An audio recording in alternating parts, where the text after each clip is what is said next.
आज के डिजिटल युग में इंटरनेट हमारी लाइफ का एक बहुत ही अहम हिस्सा बन चुका है। एक ओर जहाँ पे हमें सूचना टाइम पे मिल जाती है, तो वहीं दूसरी ओर बाकी गलत या फर्जी चीजें भी हैं, वो तेजी से वायरल हो जाती हैं, जो कि अब एक चिंता के विषय के रूप में देखा जा रहा है और इसके ऊपर अब गहन जो है वो विचार किया जा रहा है। आज के डिजिटल युग में इंटरनेट हमारी लाइफ का एक अहम हिस्सा बन गया है। जहाँ हमें सूचना टाइम पे मिल जाती है, तो वहीं दूसरी ओर गलत और फर्जी चीजें भी तेजी से वायरल हो जाती है, जो कि अब एक गंभीर समस्या के रूप में देखा जा रहा है, जिस पे लोग गहन विचार कर रहे हैं। जिसके बाद भारत सरकार ने शुक्रवार को कहा कि इंफॉर्मेशन टेक्नोलॉजी नियम 2021 लोगों को अधिक सक्षम बनाते हैं। सरकार के मुताबिक ये डिजिटल प्लेटफॉर्म पर फर्जी, गलत और भ्रामक सामग्री को रोकने को लेकर कड़ी जिम्मेदारी तय करते हैं, ताकि लोगों तक गलत इंफॉर्मेशन ना जाए। इंटरनेट के विस्तार और इसके उपयोगकर्ताओं यानी कि यूजर्स की संख्या में वृद्धि के साथ ही अनुचित सामग्री के देखे जाने का जोखिम और इन एक्टिविटीज के हानिकारक प्रभाव भी अब बढ़ गए हैं और लगातार बढ़ते जा रहे हैं। सरकार इस चुनौती और हानिकारक व्यसनकारी या उम्र के हिसाब से अनुयुक्त सामग्री देखे जाने से होने वाले नुकसानों से अवगत है। उन्हें पता है कि किस तरीके से ये गलत तरीके से काम कर रहा है। ये स्पष्टीकरण राज्यसभा में आपको बता दूं कि सूचना प्रसारण और संसदीय कार्य राज्य मंत्री डॉक्टर एल मुरुगन ने दी। मंत्री ने कहा कि जहां एक और संविधान का अनुच्छेद 19(1) अभिव्यक्ति की आजादी देता है, तो वहीं दूसरी ओर डिजिटल प्लेटफॉर्म पर बढ़ती गलत जानकारी की समस्या को देखते हुए रेगुलेटरी एक्शंस की जरूरत महसूस की गई है। पीआईबी के प्रेस रिलीज के मुताबिक साल 2000 के सूचना प्रौद्योगिकी अधिनियम के तहत 25 फरवरी 2021 का अधिसूचित आईटी नियमों में सोशल मीडिया मध्यस्थों की जिम्मेदारियों को स्पष्ट किया गया है। आईटी अधिनियम पहचान की चोरी यानी कि धारा 66C, गलत पहचान धारा 66D और प्राइवेसी वायलेशन धारा 66E,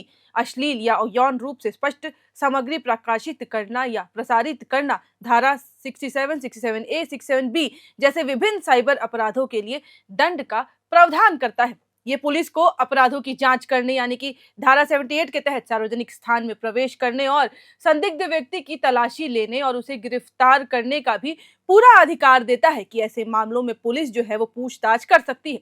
फेसबुक और यूट्यूब जैसे सोशल मीडिया प्लेटफॉर्म्स पर आईटी नियमों के पार्ट 2 के तहत ये स्पष्ट प्रावधान है कि वे गलत, भ्रामक या फर्जी जानकारी के प्रसार को रोकेंगे, उस पर लगातार रोक लगाएंगे। प्लेटफॉर्म्स को ऐसी सामग्री पर कार्रवाई करनी होगी और यूजर्स के लिए शिकायत दर्ज कराने की व्यवस्था भी उपलब्ध करानी होगी, जिससे साइबर फ्रॉड, साइबर क्राइम से जो है यूजर्स बच पाए। अब इन नियमों का भाग 3 ऑनलाइन क्यूरेटेड सामग्री यानी कि ओटीटी प्लेटफॉर्म्स के टेलीकास्टर्स के लिए आचार संहिता प्रदान करता है, जिसके बीच अन्य बातों के साथ टेलीकास्टर्स को किसी भी सामग्री को प्रसारित नहीं करने की आवश्यकता होती है, जो कानून द्वारा समय के लिए निषिद्ध है यानी कि रिस्ट्रिक्टेड होता है। सरकार ने पीआईबी के फैक्ट चेक यूनिट की भूमिका का भी इसमें पूरा जिक्र किया है, जिसे नवंबर 2019 में केंद्र सरकार से संबंधित फर्जी खबरों की पहचान और सत्यापन के लिए बनाया गया था, जो ये देखता था कि अगर कोई गलत जो है सामग्री प्रसारित की जा रही है, दिखाया जा रहा है, तो उसे रोका जाए। ये यूनिट संबंधित मंत्रालय और विभागों से जानकारी की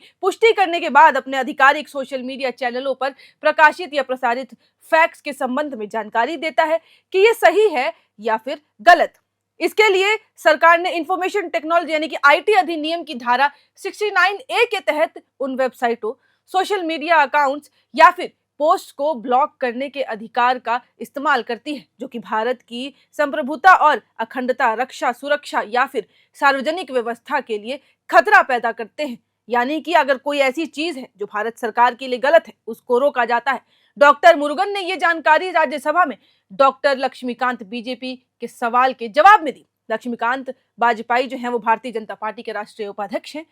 खैर, अब इन सबसे ये तो पता चलता है कि सरकार का उद्देश्य इससे बिल्कुल साफ है कि इंटरनेट का उपयोग हो, लेकिन सही ढंग से, क्योंकि आज के समय में जिस तरीके से इंटरनेट का उपयोग किया जा रहा है वो बेहद गलत है। मैं ये नहीं कहती कि उससे हम सही उपयोग नहीं कर पा रहे हैं या उसका फायदा नहीं उठा रहे हैं, लेकिन वो फायदा धीरे धीरे करके गलत होते जा रहा है। एक और बच्चे जो हैं जहां पढ़ाई की सामग्री इकट्ठा कर पाते हैं, तो वहीं दूसरी ओर कुछ बच्चे जो हैं इसका गलत इस्तेमाल भी करते हैं, जिससे वो अश्लील चीजें देखते हैं और फिर वो वही गलत हरकतें भी करते हैं। तो इन सबको देखते हुए सरकार का जो ये नियम है बिल्कुल सही है और ये साफ दर्शाता है कि सरकार इसके लिए बहुत गंभीर है और इस पे गहन विचार जो है वो कर रही है, ताकि ऐसी कोई भी चीजें ना हो पाए। क्योंकि अब सोशल मीडिया पे ऐसा भी होता है कि हमें इन्फॉर्मेशन तो सही मिलती है, लेकिन कुछ ऐसी चीज़ें हैं जिसमें कोई भी सच्चाई नहीं होती, लेकिन वो तेज़ी से वायरल हो जाती है और उसके बाद जो है जिस इंसान के बारे में वो खबर होती है उस पे डिफेमेटरी यानी कि उसे डिफेम कर देती है, जो कि सरासर गलत है। आजकल जो है आप देख रहे हैं कि कई-कई ट्रेंड्स भी आ रहे हैं, जिनकी वजह से लोगों को परेशानियों का भी सामना करना पड़ रहा है। तो ये सब जितना भी है अब इसकी वजह से इस पे रोक लगेगा और लोगों को इससे सहायता भी मिलेगी और अगर किसी के साथ गलत हो रहा है, तो वो आके जो है एफआईआर भी दर्ज करा सकते हैं, बता सकते हैं जो भी उनके साथ गलत हो रहा है। तो ये सरकार का जो निर्णय है, आपको क्या लगता है कि इस पे और भी कुछ चेंजेस किए जाने चाहिए या फिर ये बिल्कुल सही है? अपनी राय हमें कमेंट बॉक्स में लिख के ज़रूर बताएँ और अगर आपको ये वीडियो अच्छी लगी हो तो लाइक करें, शेयर करें और ऐसी ही और तमाम खबरों के लिए देखते रहें एयर नाउ।